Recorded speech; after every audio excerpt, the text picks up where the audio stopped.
When people are very old and deteriorated and no one enters their world and they're just sitting there, they will withdraw inward more and more.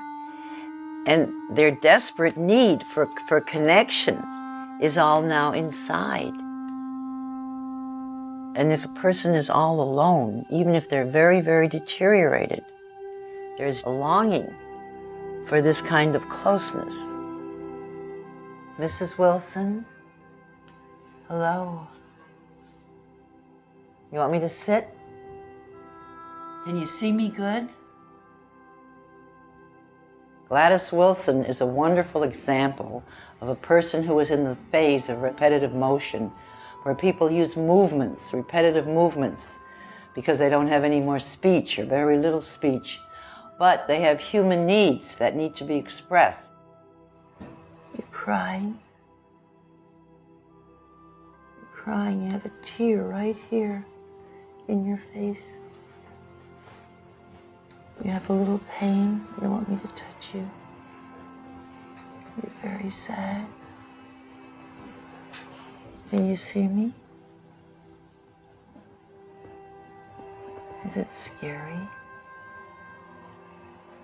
Are you afraid? And if this person sits with their eyes closed, rocking back and forth, and maybe there's a tear coming down, there's a need there. Here. There's a little tear that's coming out. Do you feel it? You feel a little tear? If you gently use touch, and I touched Gladys Wilson with the fingertips right here on the cheek, is where the mother usually touches a child. If you touch an infant there, it looks up, and every cell remembers where it was touched by the mother. And often that person knows, even if they can't say a word at that moment, they won't talk, or they don't want to talk, but there's a communication. And that person is no longer alone. Can you let me in a little bit? You think? Just a little? You think I could be with you and Jesus for a minute?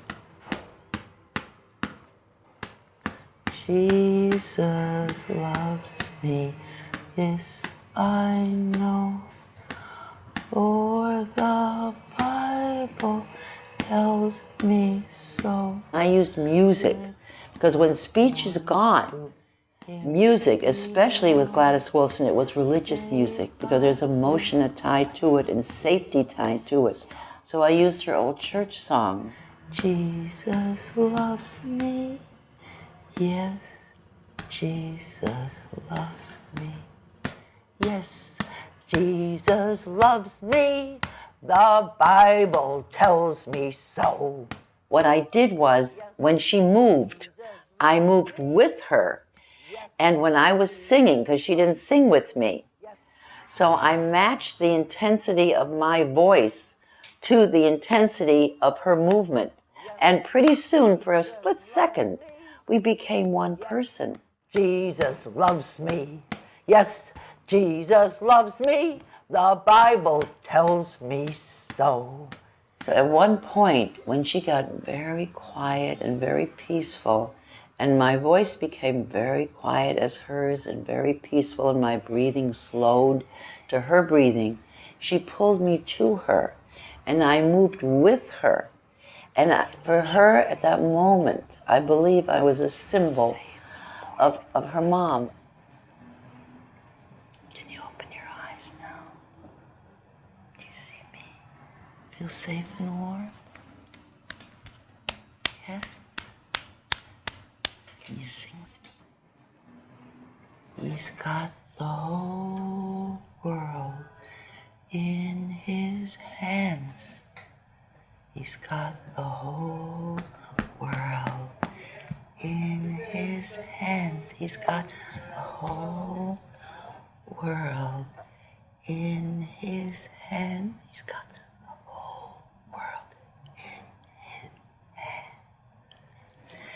He's got the mothers and the fathers. He's got the mothers and the fathers in his hands. He's got the mothers and the fathers in his hands. He's got the whole world in his hands. He's The breakthrough doesn't happen every time. The person will not always open their eyes and look at you.